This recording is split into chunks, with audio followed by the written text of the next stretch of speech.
Hi மக்களே, எல்லாருக்கும் வணக்கம். இன்னைக்கு ரொம்பவே இன்ட்ரெஸ்டிங்கான ஒரு சாதனை பெண்ணை பற்றி தாங்க பேச போகிறோம். ஆமாம், இவங்க பேர் பார்த்தீங்கன்னா ரேஷ்மா நிலோபர் விசாலாட்சி என்ற இயற்பெயர் கொண்ட ரேஷ்மா நிலோபர் நகா இவங்க பேர். ஸோ இவங்க என்ன மாதிரி சாதனை பண்ணியிருக்கான்றதை பார்க்கலாம் வாங்க. இவங்க பார்த்தீங்கன்னா February 4, 1989 சென்னையில் நம்ம தமிழ்நாட்டை சேர்ந்தவங்க. ஸோ 1989 பிறந்திருக்கிறாங்க. இவங்க என்ன மாதிரி சாதனை பண்ணியிருக்காங்கன்னு பார்த்தீங்கன்னா, இந்தியாவில் முதல் மற்றும் ஒரே பெண் கப்பல் வழி நடத்துனருங்க நிரோஷ்மா. ஸோ இவங்க நிறைய விஷயங்களை சாதிச்சிருக்காங்க. ரொம்பவே அவங்க லைஃப்ல கஷ்டப்பட்டு நிறைய விஷயங்களை எதிர்கொண்டு வந்திருக்கிறாங்க.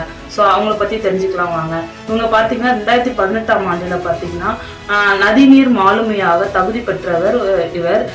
தகுதி பெற்ற முதல் இந்திய பெண் மற்றும் உலகில் மிக சில பெண்களின் கடல் மாலுமிகளில் ஒருவருங்க நிரோஷ்மா.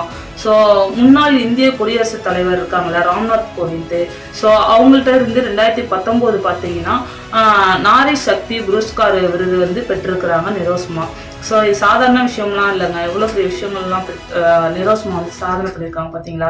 ஸோ இவங்க பார்த்தீங்கன்னா சென்னையை சேர்ந்தவங்க, மிகவும் எளிமையான குடும்பத்தை சேர்ந்தவங்க. இவங்க பார்த்தீங்கன்னா தனது பள்ளி படிப்பை பார்த்தீங்கன்னா பள்ளி கல்வி முடித்து சென்னையில் கடல்சார் மற்றும் கல்வி பயிற்சி அகாடமி மூலயமா தொழில்நுட்ப முறையில் படிப்புகளை முடிச்சிருக்கிறாங்க.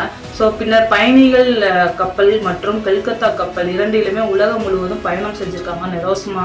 ஸோ இறுதியாக அவர் கல்கத்தாவில் பார்த்தீங்கன்னா KOPTயில் கிட்டத்தட்ட 6.5 ஆண்டுகளாக பார்த்தீங்கன்னா மாலுமி பணிக்கு தேவையான அறிவு, திறமை மற்றும் தீவிர எச்சரிக்கை, பொறுமை மற்றும் மன உறுதி ஆகியவற்றைக்கு பயிற்சி பெற்றிருக்கிறாங்க. ஸோ ஆனால் ஒரு சாதாரண விஷயம் இல்லைங்க ஒரு மாலுமியாக இருக்கணுன்றது. ஸோ அதுக்கான தேவையான தகுதியை அவங்க வளர்த்துருக்காங்க நிரோஷ்மா. ஸோ 2010 ஆமாங்க, இவங்க தற்போது பார்த்தீங்கன்னா கடலில் இருந்து கல்கத்தா மற்றும் ஹால்டியா துறைமுகத்திற்கு ஹிக்லி நதி துறைமுகமாக பார்த்தீங்கன்னா வழியாக கப்பல்களை வழிநடத்துவதில் ஈடுபட்டு வராங்க ரேஷ்மா. ஸோ அவங்கள பற்றி பேசிகிட்டே இருக்காங்க நிறைய விஷயம். எனக்கு ரொம்பவே பிடிச்சிருந்துச்சு ரேஷ்மாவை அவங்கள பற்றி பேசும்போது. ஒரு பெண்ணாக கடலில் வழி நடத்துறதுன்றது நம்ம இந்தியாவில் ரோட்லேயே வழி நடத்த முடியல, இவங்க கடலில் வழி நடத்திட்டு இருக்காங்க. ஸோ இது எவ்வளோ பெரிய விஷயம், எனக்கு ரொம்ப பிடிச்சிருந்துச்சு மக்களே. இன்னொரு வீராங்கனை இன்னொரு வீடியோவில் பார்க்கலாம். Thank you guys.